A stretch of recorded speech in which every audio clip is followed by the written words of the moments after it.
ज़माने में भी, मैं ये नहीं कहता हूँ कि इस ज़माने में लोग इसके ऊपर सवाल उठा रहे हैं, उस ज़माने में भी यहूदियों ने, पैगान्स ने इनके ऊपर सवाल उठाया था। इनके ऊपर कई सवाल उठाए गए थे, मोहम्मद अगर वाकई में तुम नबी है तो सबूत दिलाओ।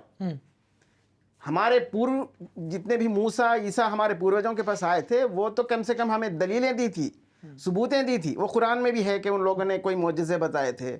खैर वो कुरान की कहानियां हैं, उसमें हमें भी उस पर भी यकीन नहीं है। कोई दुनिया के अंदर मेरे पास तो जो प्रॉफिट के रूप में आज तक दुनिया के सरजमीन पे कोई भी जो वाकई में कोई क्रिएटर होगा तो उसका वजूद तो दुनिया में आज तक जमीन के ऊपर आया ही नहीं है। हाँ, प्रॉफिट्स पे भी थोड़ा सा बात करेंगे, प्रॉफिटहुड के ऊपर कि मतलब कोई रैंडमली किसी को चूज कर लिया गया, कैसे, कौन सी लॉजिक है उसके अंदर? किसी आज इनको चूज कर लिया, कल किसी और को भेज दिया, कैसे चुन रहा है? और कोई और नहीं बता रहा है, वो खुद ही बता रहा है कि मैं प्रॉफिट हूँ। हाँ, वो तो फिर तो कोई भी डिक्लेयर कर सकता है, कोई भी डिक्लेयर कर सकता है। इसमें वही इतनी लूज दलीलें हैं इनके पास। नबियों की फौज आई, कहा कि हम नबी हैं। अच्छा, हाँ, इनके बाद भी नहीं, उनके पैरेलल एक मुसल्लेमा करके क्लेम किया था। अच्छा, वही इन्हीं के पीरियड के अंदर।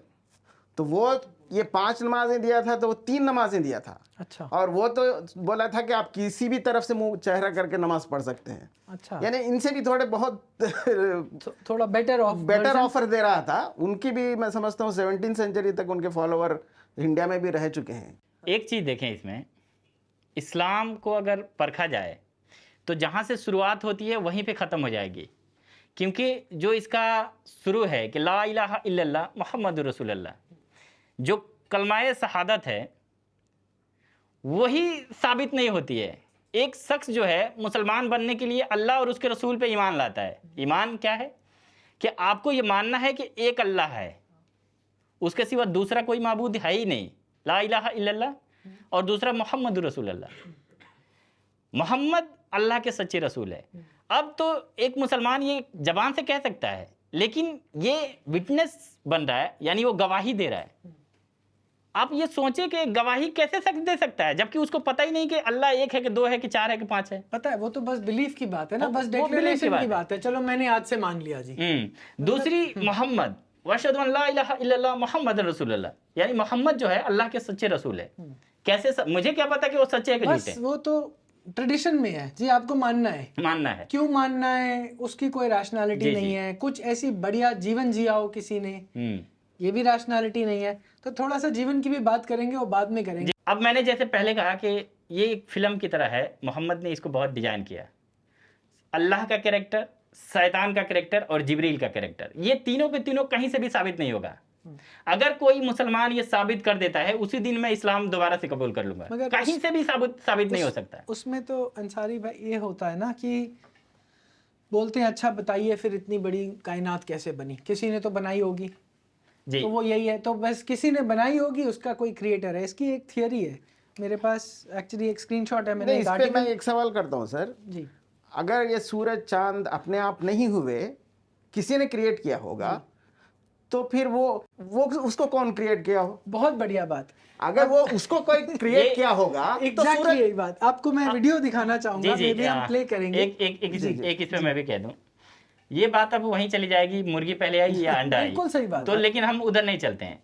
मेरे सामने भी ये सवाल आया कि अगर आप नहीं मानते हो कि कोई खुदा है, मैंने तो सबसे पहली बात मैंने कहा ही नहीं कोई खुदा है, मुझे पता ही नहीं है भाई। अगर किसी दिन मेरे पास खुदा आके बोलता है कि मैं खुदा हूं, मैंने तुम्हें बनाया है, मैं एक्सेप्ट कर लूंगा, कोई दिक्कत नहीं है। लेकिन तुम जो कह रहे हो कि मुझे नबी बना के भेजा है और एक खुदा है, मैं उसको कैसे मान लूं और तुमको मैं क्यों मानूं? यहाँ पे मैं उनसे पूछता हूँ, अभी जैसे दारा भाई ने कहा कि सारे मखलूक को अल्लाह ने बनाया है।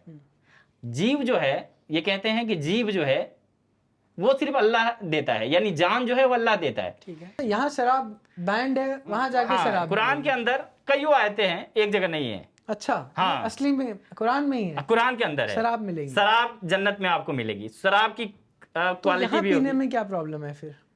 नहीं, एक्चुअली यहाँ पीने में भी कुरान में पहली जो आयतें आई थी इसको शराब को लेकर, उसमें सख्ती से बयान नहीं किया गया। अच्छा। उसमें पहले कहा गया कि आपको शराब से फ़ायदे से ज़्यादा नुकसान है। अच्छा। ये रोक दिया।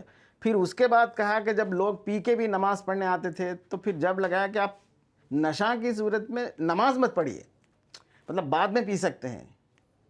ये आयत आई बाद में? हाँ, बाद में, यानी जब लोग एक आयत आई जिसमें कहा ओके कर लो, हाँ ठीक है, मगर नुकसान होगा फिर। नहीं, एक आयत आई सूरह बकरा की आयत है कि शराब जो है आपके लिए फायदा भी है और नुकसान भी है। यानी नुकसान नहीं बोला उसने, यानी फायदा और नुकसान है, लेकिन फायदे से ज्यादा नुकसान है ये बोला। ठीक है। कुरान के अंदर कहीं पर भी क्लियर ये मेंशन नहीं है कि आप पे शराब हराम है, शराब नहीं पीना है।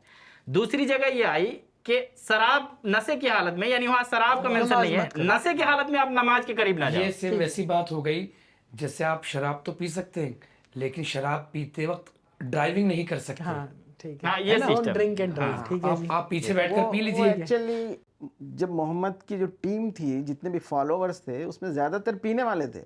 अगर एकदम से मोहम्मद अगर शराब बंद कर देता तो ये पूरी टीम चले जाती। तो उसने लोग इनको जुड़ा के भी रखना है, इनको शराब पीने भी देना है।